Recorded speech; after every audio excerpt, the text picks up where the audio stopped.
friends, welcome back to our channel. இன்னைக்கு நாம kitchen பிரஸோட review and இதுல எப்படி யூஸ் பண்றதுன்னு பார்க்க போறோம். இந்த கிச்சன் பிரஸ் வந்து நான் மீஷோல ஆர்டர் பண்ணி வாங்கினேன்.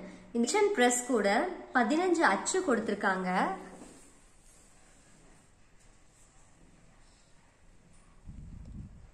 இதுல இடியாப்பம் பிழியறதுக்கு, முறுக்கு சுடுறதுக்கு, சேவு செய்யறதுக்கு, ரிப்பன் பக்கோடா இந்த மாதிரி நிறைய வெரைட்டி ஆஃப் ஸ்நாக்ஸ் வந்து நம்ம செய்யலாம். இந்த மாதிரி ஒரு பாக்ஸ்ல போட்டு இந்த அச்செல்லாம் அழகா பேக் பண்ணி கொடுத்திருந்தாங்க. நம்ம யூஸ் பண்ணிட்டு நீட்டா க்ளோஸ் பண்ணி வச்சுக்கலாம். இந்த கிச்சன் பிரஸ் வந்து ஃபுல் அண்ட் ஃபுல் ஸ்டெயின்லெஸ் ஸ்டீல்ல கொடுத்திருக்காங்க. பார்க்கவும் ரொம்ப நீட்டா இருக்கு. யூஸ் பண்றதும் ரொம்ப ஈஸி. இது எப்படி ஓபன் பண்றதுன்னா, இங்க ஹோல்ட் பண்ணிட்டு இதை ரொட்டேட் பண்ணோம்னா இது ஈஸியா ஓபன் ஆயிடும். இதை வச்சு நம்ம பிரஸ் பண்ணிக்கலாம். இப்படி இதை வந்து நம்ம இதுக்குள்ள மாவு வந்து ஃபில் பண்ணிக்கணும். ஃபில் பண்ணிட்டு இந்த நாப் இருக்கு இல்லைங்களா, இதை பிரஸ் பண்ணி இப்படி அமுத்தினோம்னா இது வந்து மேலே வந்துடும். பாட்டம்ல இருக்கிறது இப்படி ரொட்டேட் பண்ணோம்னா இதுவும் ஓப்பன் ஆயிடும். நம்மளுக்கு எந்த அச்சு தேவைப்படுதோ அதை இதில் பிளேஸ் பண்ணிக்கலாம். பிளேஸ் பண்ணிட்டு இதை க்ளோஸ் பண்ணிடலாம். இதை நல்லா டைட்டாக க்ளோஸ் பண்ணிக்கணும். க்ளோஸ் பண்ணிட்டு இங்கே நம்ம மாவு ஆட் பண்ணிப்போம். மாவு ஆட் பண்ணிட்டு இதை க்ளோஸ் பண்ணோம்னா நல்லா டைட்டாக இதையும் க்ளோஸ் பண்ணிக்கணும். இப்படி ப்ரெஸ் பண்ணும்போது இந்த நாப் வந்து கீழே வரும். கீழே வரும்போது இந்த ஹோல்ஸ் வழியா, இந்த அச்சு வழியா நம்ம வந்து முறுக்கு பிழியறது, இடியாப்பம் பிழியறது இதுக்கெல்லாம் வந்து யூஸ் பண்ணிக்கலாம். இந்த கிச்சன் பிரஸ் வந்து நம்ம யூஸ் பண்ணிட்டு நல்லா வாஷ் பண்ணி வாட்டர்ல ட்ரெயின் ஆனதுக்கு அப்புறமா க்ளோஸ் பண்ணி வைக்கணும். இல்லைன்னா துரு பிடிச்சிரும். மற்றபடி இது வந்து ரொம்பவே நீட்டா இருக்கு. இந்த கிச்சன் பிரஸ் வந்து நான் மீஷோல வாங்கினேன். இதோட எம்ஆர்பி வந்து 330. நான் வந்து ஆஃபர்ல 230 rupees ஃப்ரீ ஷிப்பிங்ல எனக்கு கிடைச்சது. உங்களுக்கு இந்த கிச்சன் பிரஸ் தேவைப்பட்டுச்சுன்னா இதோட லிங்க் வந்து டிஸ்கிரிப்ஷன்ல கொடுக்குறேன். நீங்க வேணும்னா செக் பண்ணிக்கோங்க. இந்த கிச்சன் பிரஸ் யூஸ் பண்ணி இன்னைக்கு நான் மிக்சர் எப்படி செய்யறதுன்னு காமிக்க போறேன். வாங்க எப்படி செய்யறதுன்னு பார்க்கலாம். 1.5 கப் கடலை மாவு. நான் இந்த கப்ல 1.5 கப் எடுத்திருக்கேன். இந்த கப்ல 1 கப் அரிசி மாவு,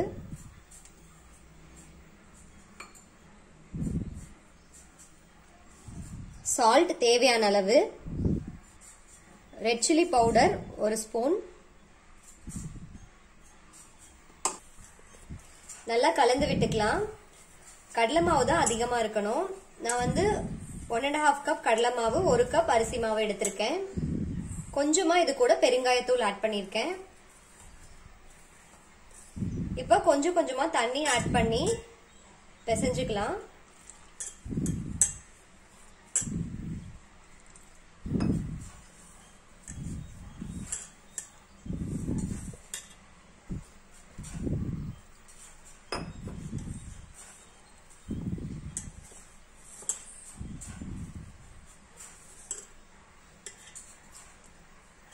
மாவு நல்லா பிசைஞ்சாச்சு. சப்பாத்தி மாவு பதத்துக்கு இருக்கணும். நம்ம தொட்டு பார்த்தா கையில ஒட்டாம வரணும். இப்ப நம்ம மிக்சர் எப்படி செய்யறதுன்னு பாத்துடலாம் வாங்க. நம்ம பிசைஞ்சு வச்ச மாவை இதுக்குள்ள ஆட் பண்ணிக்கலாம். இது ஃபுல்லாவே நம்ம ஆட் பண்ணிக்கலாம்.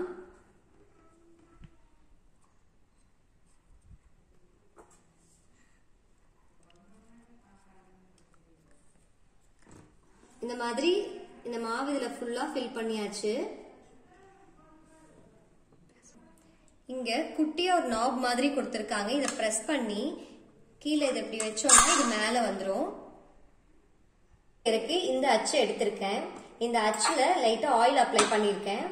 அத இந்த கீழே இருந்துச்சு இல்லைங்களா, அந்த கவர்ல ஆட் பண்ணா ஃபிட் ஆயிக்கும்.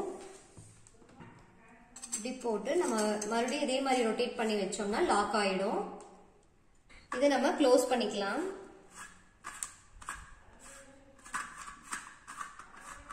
நல்லா டைட்டா க்ளோஸ் பண்ணியாச்சு. இப்ப நம்ம மிக்சர் செஞ்சிடலாம் வாங்க.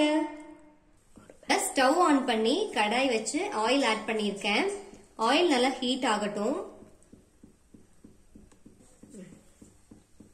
ஆயில் நல்லா ஹீட் ஆயிடுச்சு.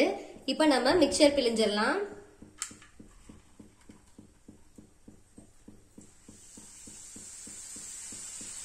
நல்லா இதை பிரஸ் பண்ணாவே போதும். ரொம்ப ஈஸி இந்த கிச்சன் பிரஸ்.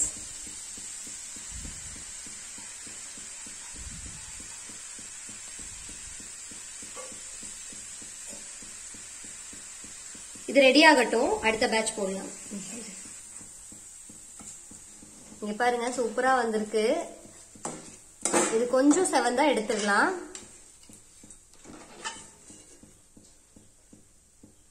இதை எடுத்து ஒரு பிளேட்ல டிரான்ஸ்ஃபர் பண்ணிடலாம்.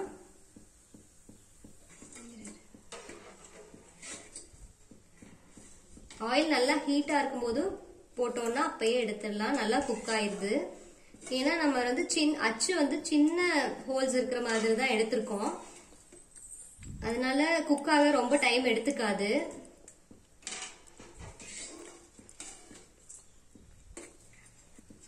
நம்ம அடுத்த பேட்ச் போட்டுடலாம்.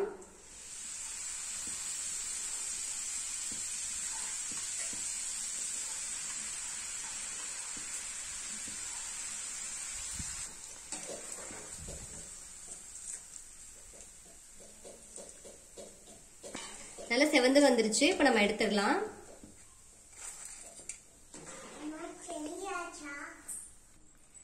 பேலன்ஸ் இருக்க மாவை இதுல ஃபில் பண்ணிக்கலாம். மாவு ஃபில் பண்ணியாச்சு. இப்ப க்ளோஸ் பண்ணிடலாம். நல்லா க்ளோஸ் பண்ணிக்கலாம் டைட்டா. இப்ப அதே மாதிரி இதை பிழிஞ்சிடலாம்.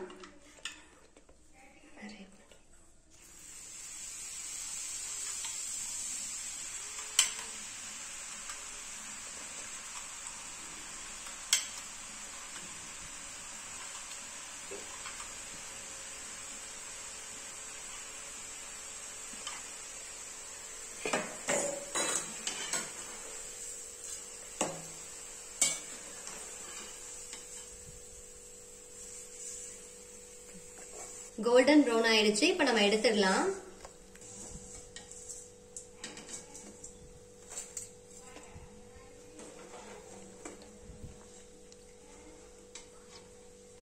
ஆயிடுச்சு. இது கூட நாம வேர்க்கடலை, பொட்டுக்கடலை, கறிவேப்பிலை இதெல்லாம் பொரிச்சு எடுத்துக்கலாம். தேவைப்பட்டா அவல் கூட ஆட் பண்ணிக்கலாம். நான் வேர்க்கடலைய பொரிச்சு எடுத்துக்க போறேன்.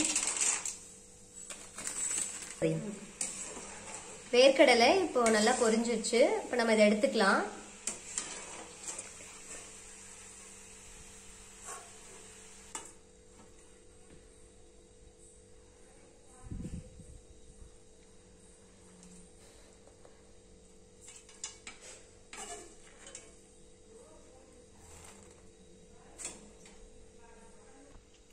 பொட்டுக்கடலைய பொரிச்சு எடுத்துக்கலாம்.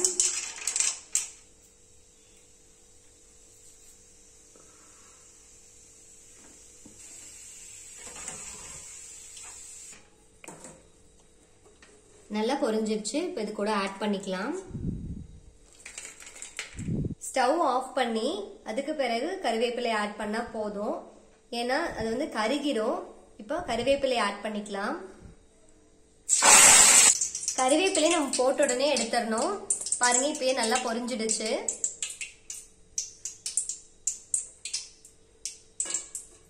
இது கூட ஆட் பண்ணிக்கலாம்.